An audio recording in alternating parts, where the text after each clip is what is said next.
बात करते हैं मेक इन इंडिया की।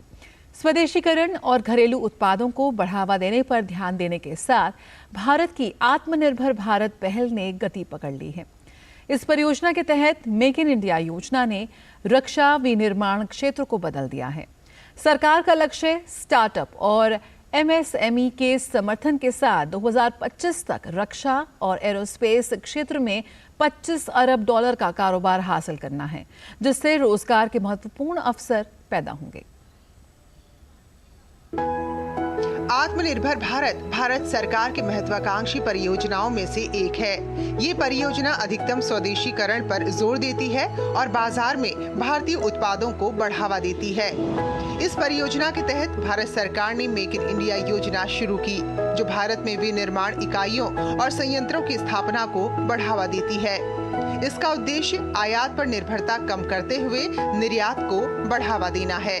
मेक इन इंडिया के 25 क्षेत्रों में से एक भारत का रक्षा विनिर्माण क्षेत्र एक महत्वपूर्ण परिवर्तन के दौर से गुजर रहा है। भारत ने जब आयात किए जाने वाले रक्षा उपकरणों को अपने ही देश में बनाने के लिए मेक इन इंडिया के तहत रक्षा क्षेत्र पर फोकस किया, तो नतीजे जमीन पर नजर आने लगे। भारत रक्षा उपकरणों का आयातक नहीं बल्कि निर्यातक बन गया। पिछले वित्त वर्ष में भारत का रक्षा निर्यात अपने उच्चतम स्तर 16,000 करोड़ रुपए पर रहा, जो कि 2016-17 के बाद से 10 गुना से अधिक की वृद्धि दर्ज कर रहा है और निवेश का एक आकर्षक अवसर बन रहा है। पिछले 5 वर्षों में भारतीय रक्षा निर्यात में 334% की वृद्धि हुई है। 2014 से पहले के 15 सालों में जितना निवेश एरोस्पेस सेक्टर में हुआ, उसका 5 गुना बीते 8-9 वर्षों में हो चुका है। आज हम अपनी सेना को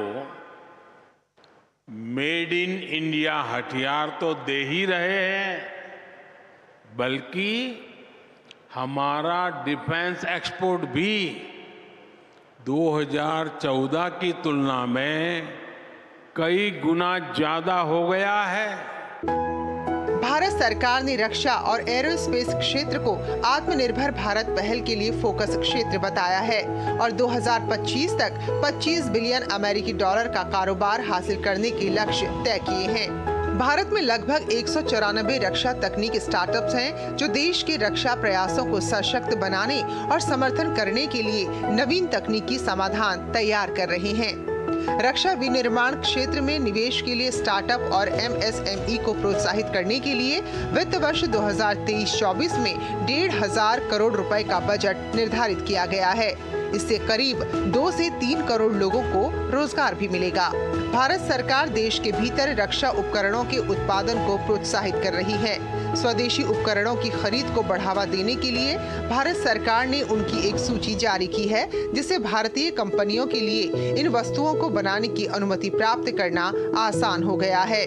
साथ ही एफडीआई से विदेशी कंपनियों का भारतीय रक्षा उद्योग में निवेश सरल बनाया गया है। भारत के पास एक बड़ा रक्षा उद्योग है और रक्षा क्षेत्र के लिए करीब 6 लाख करोड़ रुपए का बजट तय किया गया है। रक्षा क्षेत्र में लगातार आती तकनीकी उन्नति और सरल सरकारी नीतियां इस क्षेत्र में निवेश को आकर्षक बनाती हैं। Bureau report, DD news.